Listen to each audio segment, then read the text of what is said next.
लिख के देना है क्या कुछ महाराज जी को? दक्षिणा है इसकी।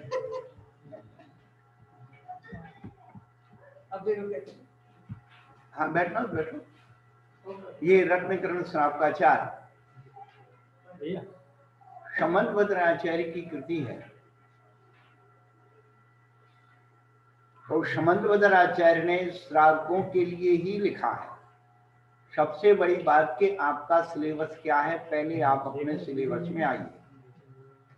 जो आप नहीं कर सकते हो उसका तो चिंतन किया जाता है, जो आप कर सकते हो उसे क्रिया में चर्या में लिया जाता है।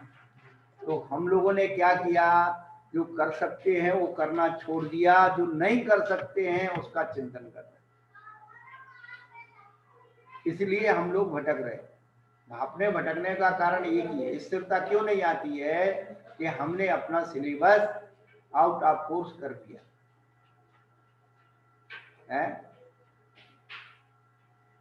आप कोई भी पुस्तक को पढ़ के तैयारी करो और पेपर आ जाए आउट ऑफ कोर्स, तो फेल होगा कि नहीं होगे? हो गए। तो यही बात है कि पढ़ने के लिए तो आप सब कुछ पढ़ सकते हो, लेकिन तैयारी आपको अपने सिलेबस की ही करना चाहिए। उसी प्रकार से आपका सिलेबस जो है रत्न कर्णक श्राप का चार है, तत्वार सूत्र का 7वां अध्याय है। इसमें अपने आप को खोजने की कोशिश कीजिए कि इसमें हम कहाँ हैं। जैसे कोई पिक्चर बनती है, वीडियो बनती है कोई प्रोग्राम में, तो आप फोटो खींचती है तो आप अपने आप को ढूंढते हैं हम इसमें कहाँ हैं। जिसमें आपकी फोटो नहीं है, फोटो अच्छी नहीं खींची है, अरे यार फोटो अच्छी नहीं, क्यों? हमारी फोटो तो आई नहीं इसलिए अच्छी नहीं है। तो फोटो में तो आप अपने आप को देखना चाहते हो।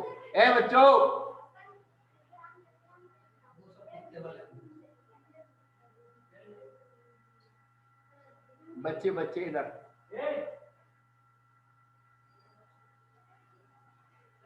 तो सीधा सा गणित आज आपको बता रहे हैं। तो सच्चे देव साधुरु आप्त आगम तपोवृताम त्रिमूढ़ापोड़ मष्टांगम सम्यक दर्शन मस्मयम। आपका सम्यक दर्शन सच्चे देवसाद गुरु की श्रद्धा में है।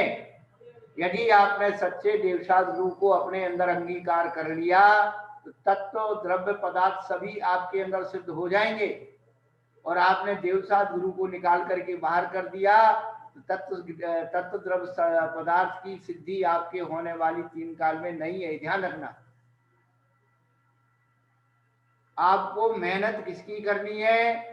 सच्चे देवसाद गुरु की श्रद्धा करने की मेहनत करनी है। उसके बाद तो जो बीज बुझ जाएगा तो आपके अंदर ही सच्चे देवसाद गुरु प्रकट हो जाएंगे। करना ही कुछ नहीं है, द्रव्य तत्व पदार्थ सब की सिद्धि हो जाएगी। श्रद्धा का बीज बोइए।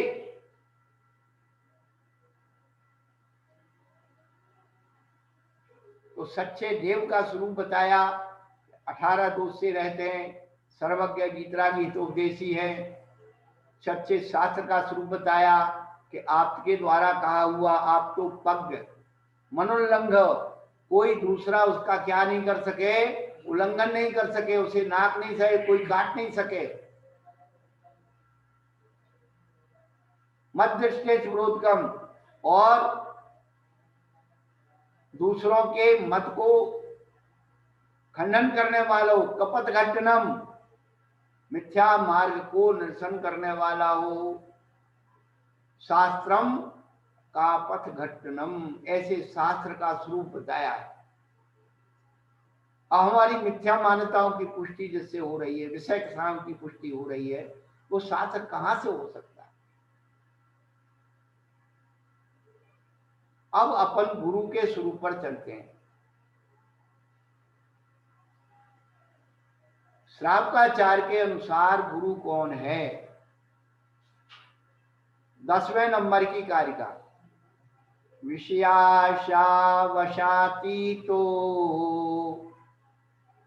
निरारंभो परिग्रह ज्ञान ध्यान तपोरत तपस्वी स प्रशस्यति। विषयासावसातीतो निरारंभो परिग्रह ज्ञान ध्यान तपोरत्नस् तपस्वी स प्रशस्यति। हाँ, विषयासावसाती तो, आपको ये याद हो नहीं हो, आप एक काम करो, मेरी भावना की पंक्तियां याद कर लो।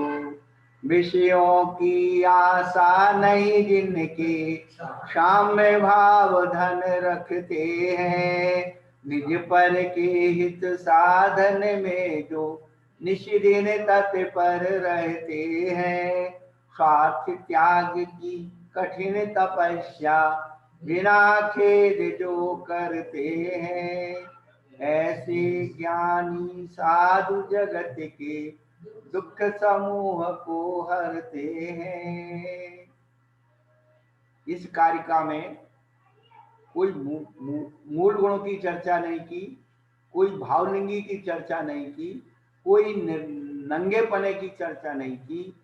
उन्होंने जो बात कही कि इतने लक्षण जिसमें हो वही हमारे साधु संत त्यागी ऋषि महात्मा है। विषयों की आशा नहीं, विषयासा बसाती तो, विषयों की आशाओं से रहित, निरारंभा परिग्रह, आरंभ रहित। आरंभ खेती बाड़ी पंचसूना आदि को आरंभ कहते हैं। वो आरंभ होगा तो परिग्रह होगा। क्षेत्र वास्तु हिरण सुन धन दान दासी दास कुप भांड आदि ये सब परिग्रह। बहिरंग 10 अंतरंग 14 24 वेद।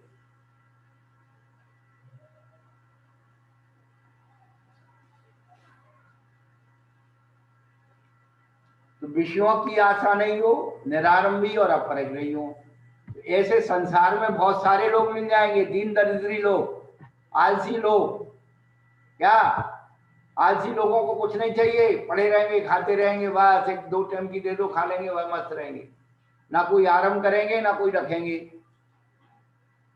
तो आचार्य कहते ऐसा नहीं है, निरारंभ परिग्रह तो है लेकिन ज्ञान ध्यान तपो नहीं है। ज्ञान ध्यान तप की भावना नहीं है उनके अंदर, आलसियों के अंदर। फिर कहते हैं कि अरे भाई आप ऐसा कहते हो, तो इतने इतने बड़े आध्यात्मिक संत जिनकी जो है वाणी सुनने के लिए लाखों लाखों इकट्ठे हो जाते हैं, ऐसे संत कहलाने वाले घर गृहस्थी को पाले रहते हैं, 5 स्टार होटल में रहते हैं, मनमर्जी का खाते हैं, मनमर्जी का पहनते हैं, अध्यात्म संत कहलाते हैं। तो कहते वो नहीं चाहिए। ज्ञान ध्यान की चर्चा तो बहुत कर रहे हैं लेकिन विषय आशा निरारंभी अपरिग्रही नहीं है। अपने प्रवचन में आपके परिग्रह की बहुत आलोचना करेंगे, परिग्रह बहुत पाप है। और महाराज के सामने नोट रख दो, महाराज 5 करोड़ रुपए हैं, आप कहीं लगवा दीजिए, सोई महाराज गए पानी में।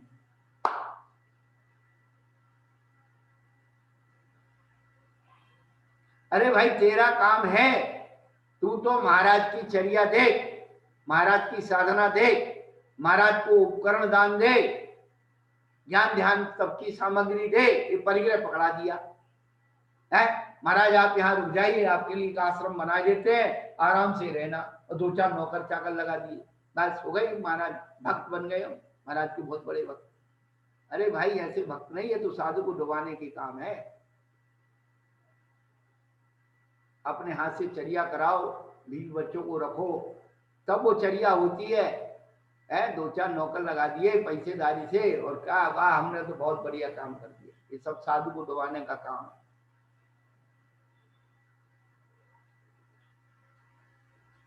इतना आसान थोड़ी है साधु बन जाना बहन जी। तो ऊपर की विषयासात बसाची तो निरांभरो अपरिग्रह, ऊपर 3 बातें दी है, ये नहीं होना, और नीचे ज्ञान ध्यान और तप, ज्ञान ध्यान तपा, नीचे 3 बातें दी है। तो ऊपर की लाइन में नहीं होना, नीचे की होना, और नीचे की होना तो ऊपर की नहीं होना, और एकांगी एकांगी हो गई कि ऊपर की तो है नीचे की नहीं है, नीचे की है ऊपर की नहीं है, तो साधु नहीं है।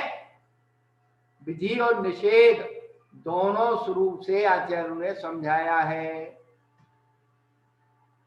अब इसमें बताइए कि कौन सा गुणस्थान बता रहे कि वो भावलिंगी, वो द्रवलिंगी, ये फलाना लिंगी, ये सारे पंडितों की कहानियां हैं।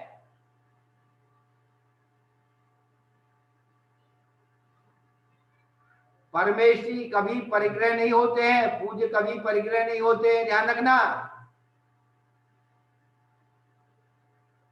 ज्ञान ध्यान की सामग्री परिग्रह नहीं कहलाती है, परिग्रह तो मूर्छा है, मूर्छा। पहुंचो पंडित जी।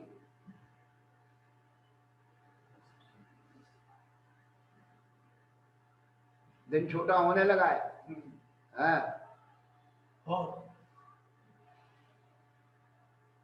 जो हम लोगों को ये विद्वान लोग जो बता देते हैं, देखो उनके महाराज के साथ ये परिग्रह चल रहा ना, वो चल रहा ना, ते चल रहा ना, वो ऐसा है फलाना, ये तो आप कोई महाराज को विहार करा के देखो, बिल्कुल निष्प्रही हो, उनका विहार करा लो, जो तुम्हें पसंद आए उसका करा लो। अब मना थोड़ी करे कि अमित सागर की ठेकेदारी है तुम्हारी, कभी नहीं आना अमित सागर के पास। जो तुमको अच्छे लगते हो, जो तुम्हें पसंद हो, उनके पास चले जाओ भाई। हम तो बार बार कहते हैं साधु को मानना छोड़ देना। जीवन में 2 मौसम में एक महीने, 1 महीना सर्दी का, 1 महीना गर्मी का, अपने बीवी बच्चों को लेकर के और बिहार कराओ, चौका लगाओ, पता लग जाएगा कि बिहार क्या होता है, चौका क्या होता है, साधु क्या होता है। एक बार आई थी बाले बहन जी बिहार कराने, दूसरे दिन अब पता लग गया भैया आप तो भगलो। और प्रणीता बहन जी तो बहुत बिहार कराती हैं। हाँ, उनके यहाँ फलटन में बहुत चातुर्मास होते हैं, सबको दूर दूर तक 500 1000 किलोमीटर तक पहुंचाते। साधुओं की सबसे ज्यादा महाराष्ट्र के लोग बिहार कराते साधुओं के शिखर जी के लिए। किसी साधु ने कहा हमको शिखर जी जाना है, तुरंत तैयार रहते हैं, क्योंकि आचार्य शांत सागर महाराज की शिखर जी की यात्रा भी महाराष्ट्र के लोगों ने ही कराई, तो उनको अनुभव हो गया। तो साधु के अंदर तुम साधुता ढूंढना चाहते हो, आप श्रावकाचार के अंदर अपना श्रावकाचार ढूंढिए, आपको साधुता मिल जाएगी।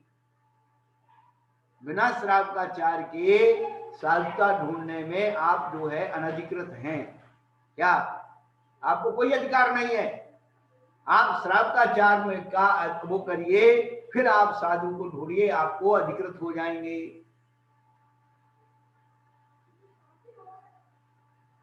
तो इसमें देखिए आप और विशेषता इस कारिका की, ना तो ये बताया कि नंगे होना, ना ये बताया कि ऐसे पिछी कमंडल वाले होना। कहां लिखा है? उसमें लिखा है? नहीं लिखा। हम आपको रामायण में ले चलते हैं। रामचरितमानस में आरण्य कांड है, आरण्य कांड, और उसमें एक प्रसंग आया है, ये तुलसीदास जी ने लिखा है, बहुत अच्छा प्रसंग है कि बहुत दिन बाद नारद जी जो हैं रामचंद्र जी से मिलते हैं। तो रामचंद्र जी नारद जी से पूछते हैं भाई बहुत दिनों में आए, कहाँ रहे? तो नारद जी कहने लगे मैं संतों की सेवा में रहा। तो रामचंद्र जी ने पूछा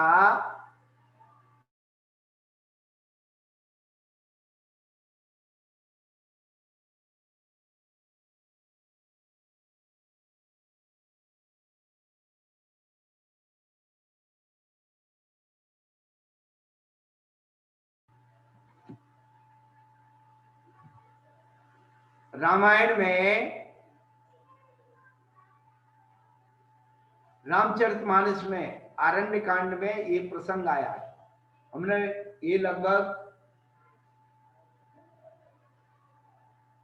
35 साल पहले रामायण पढ़ी थी और इतना ही प्रसंग याद रखा, उसा भूल गए। सुंदर कांड और लंका कांड, फलाने कांड, हमें क्या करना है? अब हम तो आरण्य कांड वाले हैं, जंगल में रहने वाले, अरण्य यानी जंगल। तो उसमें रामचंद्र जी से जब जो नारद जी मिलते हैं तो पूछते, भाई इतने दिन बाद आए, कहाँ रहे? तो कह लगे संतों की सेवा में रहे। तो रामचंद्र जी पूछे, आपने कैसे संतों की सेवा की है, ये बताओ। तो ये कारिका को ज्यों का त्यों चौपाई में उतार दिया तुलसीदास जी ने। तुलसीदास जी क्या कहते हैं नारद जी से कहलवाते हैं। नारद जी क्या कहते हैं रामचंद्र जी से? संतन के लक्षण रघुवीरा, हरहु नाथ भव भंजन भीरा। तिन में से मैं कछु गुण कहूँ, तिन से मैं उनके बस रहूं। ये रघुवीर संतन के लक्षण दिया, हरऊ नाथ भव भंजन भीरा। उनके जो लक्षण है, जो चिन्ह है, वे भव की भीर यानी भव के दुख को हर देते हैं।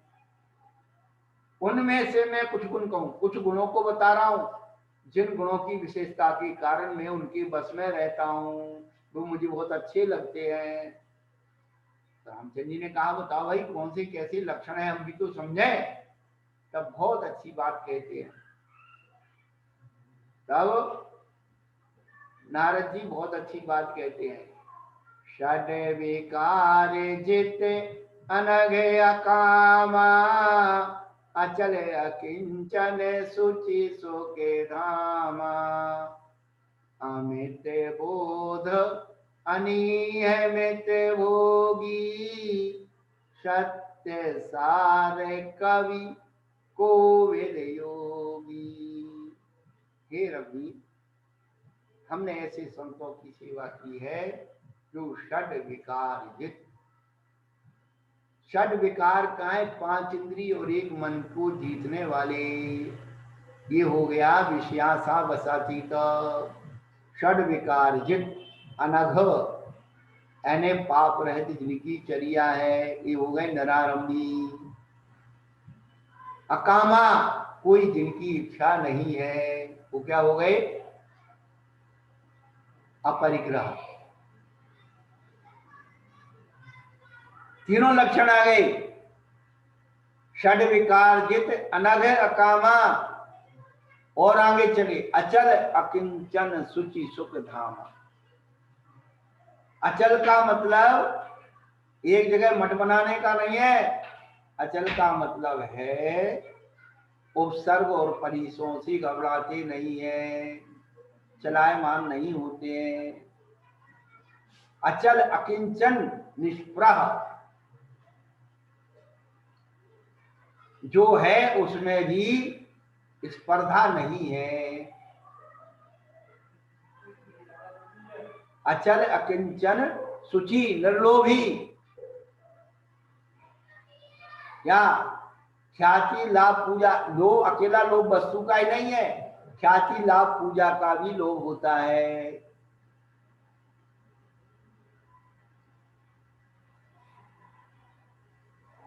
सुचि निर्लोभी, सुचि सुख धामा। देखिए जिनके चरणों में बैठ करके सुख की अनुभूति होती है। प्राचीन काल में पढ़ते हैं, जहां मुनिराज बैठ जाते हैं, क्षेत्रों के फल फूल अपने आप फूल जाते हैं। परस्पर बैर विरोध रखने वाले जीव अपने आप बैर विरोध भूल जाते हैं। सोचिए तो सुचि सुख धाम।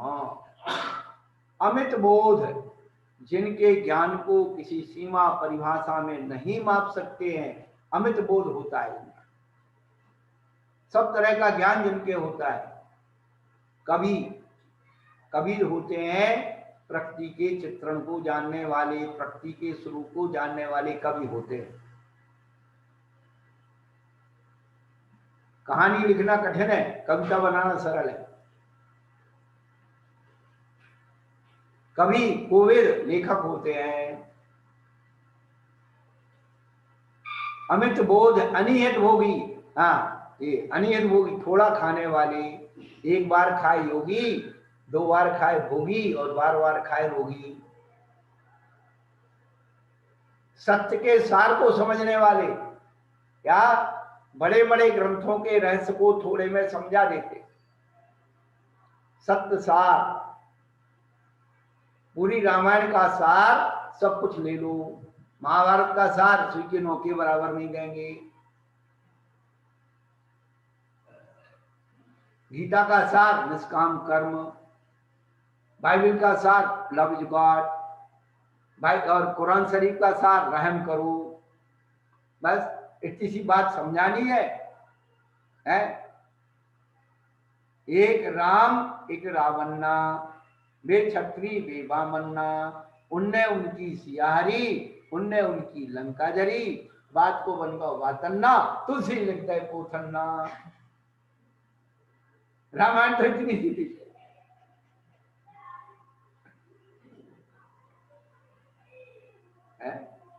पूरा अध्यात्म, जीव जुदा पुद्गल जुदा, यही तत्व का सार, और कछु व्याख्यान यही का विस्तार।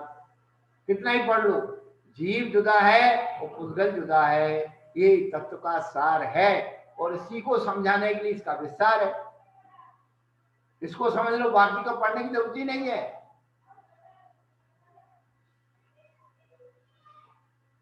लेकिन बहुत निकालते जा रहे, जीव ये है पुद्गल ये है, रटते जा रहे, न जीव का पता न पुद्गल का पता, सब समेट रहे। तो सत्य सार, सभी ग्रंथों के सार को संक्षेप में बता सकते हैं। व्यास जी महाराज ने 18 पुराण लिखे। लिखने के बाद एक बाबा जी को मालूम पड़ गई, वो टेकते पहुंच गए कि महाराज अब हमारी इतनी उम्र नहीं है, कितने 18 पुराण को सुनने के लिए जिंदा रहे, और रह भी गए तो आंखों से दिखता नहीं है, कानों से सुनते नहीं है, पैरों से चलते नहीं है, दांत में चबता नहीं है, पेट में पचता नहीं है, और सामने रखो माल तो बचता नहीं है। ये बुढ़ापे की पहचान है। तो महाराज आप तो इन 18 ग्रंथों का सार बता दीजिए कि 18 ग्रंथों में क्या लिखा है। व्यास जी महाराज ने एक श्लोक बना दिया, अष्टादश पुराणेषु व्यासस्य वचनद्वयम् परोपकाराय पुण्याय पापाय परपीडनम्।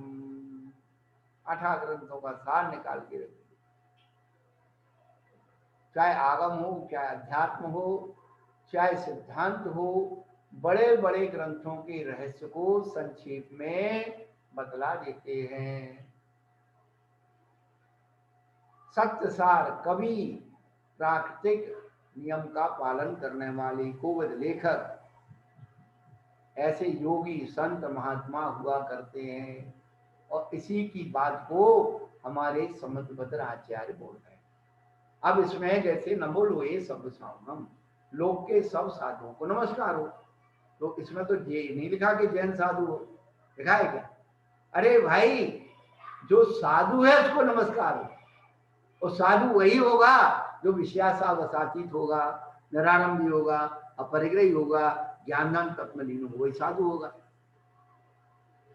उसमें जैना जैन की बात तो है ही नहीं।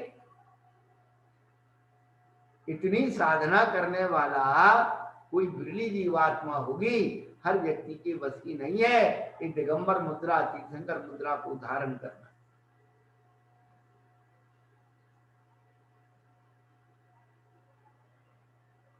तो साधु के लक्षण में ये 3 बातें नहीं होना, 3 बातें होना, 3 बातें होना, 3 बात नहीं होना।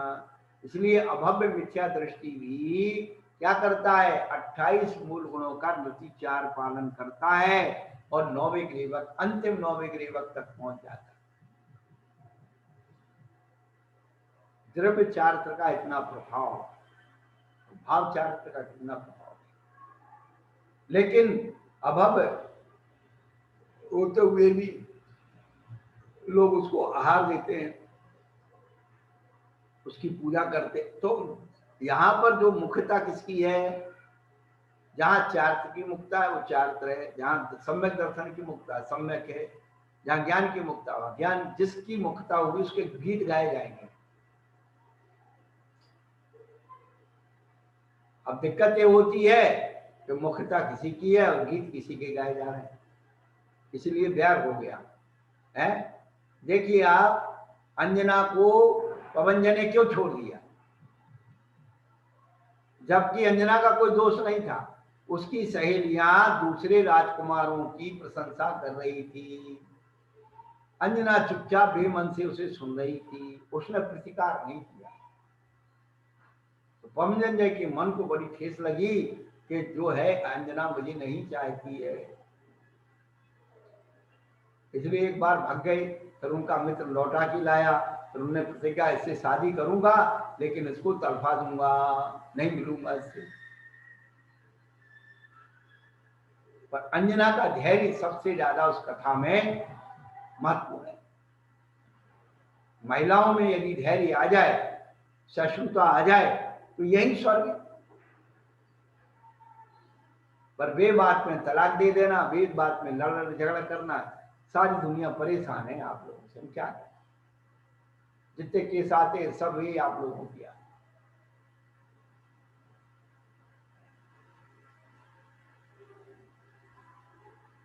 तो ज्ञान ध्यान तपोरक्तस, ज्ञान ध्यान तप जिसके है वो साधु है। लेकिन बड़े बड़े आश्रम बना लिए, ये बना लिया, वो बना लिया, सब तुम्हारा पैसा इकट्ठा कर लिया, तुम्हें त्यागी बना दिया, खुद से को है। प्राचीन काल में राजा महाराजा मुनिराज बनते थे। प्राचीन काल में राजा महाराजा मुनिराज बनते थे, और आज के काल में मुनिराज ही राजा महाराजा हो गए। चार चार सिंहासन, एक कमरे का अलग, सभा का अलग, बैठने का अलग, स्वाध्याय का अलग, बिना सिंहासन के नहीं बैठा जाता है।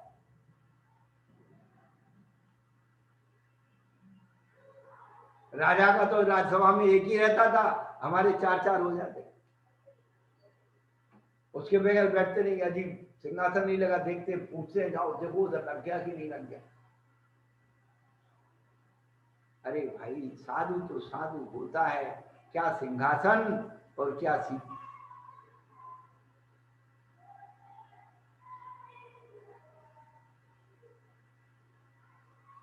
वो बारिशैन और पुष्पदान के लिए जब खबर भेजी चेलना को, तुम्हारा पुत्र आ रहा है, दो आसन रख दिए, एक रागासन एक वीतरागासन।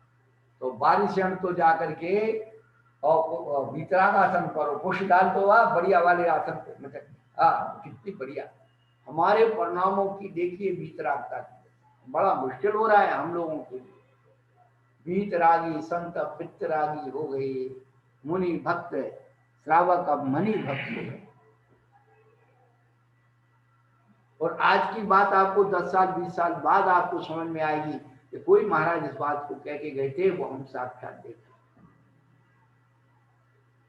हमें अपना कुछ नहीं चाहिए, हमें क्या करना, हमारा तो जो चाहिए था वो मिल गया। तुम दे ही नहीं सकते कुछ, क्या जो हमें चाहिए था वो मिल गया, जो हमें चाहिए था हमारे बाप दादी हमें दे गए, हम उनसे ही ले रहे हैं। कुन से ले रहे हैं, समझ से ले रहे हैं, अमृतचंद से ले रहे हैं, बनंद सूरी से ले रहे हैं। तुम क्या दोगे, एक शब्द का अर्थ तो बता नहीं पाओगे। अभी तो इधर से ऊपर देखोगे,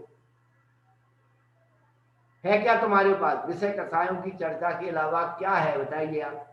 कोई सास से दुखी, कोई बहू से दुखी, लड़का से दुखी, आदमी से दुखी, व्यापार से दुखी, कोई फलाने से दुखी, कोई, यही सब दुखी दुखी है।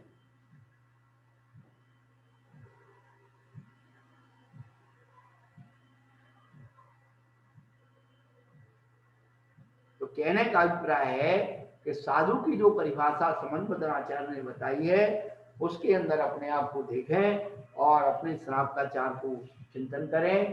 श्रद्धा हो जवे जिन वाणी पर विनय सहित उन्हें धर लो बिना पढ़ाए अड़ जाओ, शब्द के अर्थ स्वयं कर लो।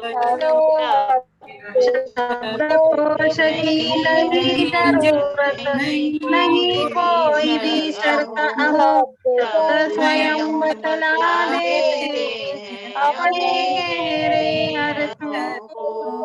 शब्द है, शब्द ब्रह्म है, शब्द अर्थ का एक ही भाव, ज्ञान से है बढ़ता, शब्द भाव से हो हवा।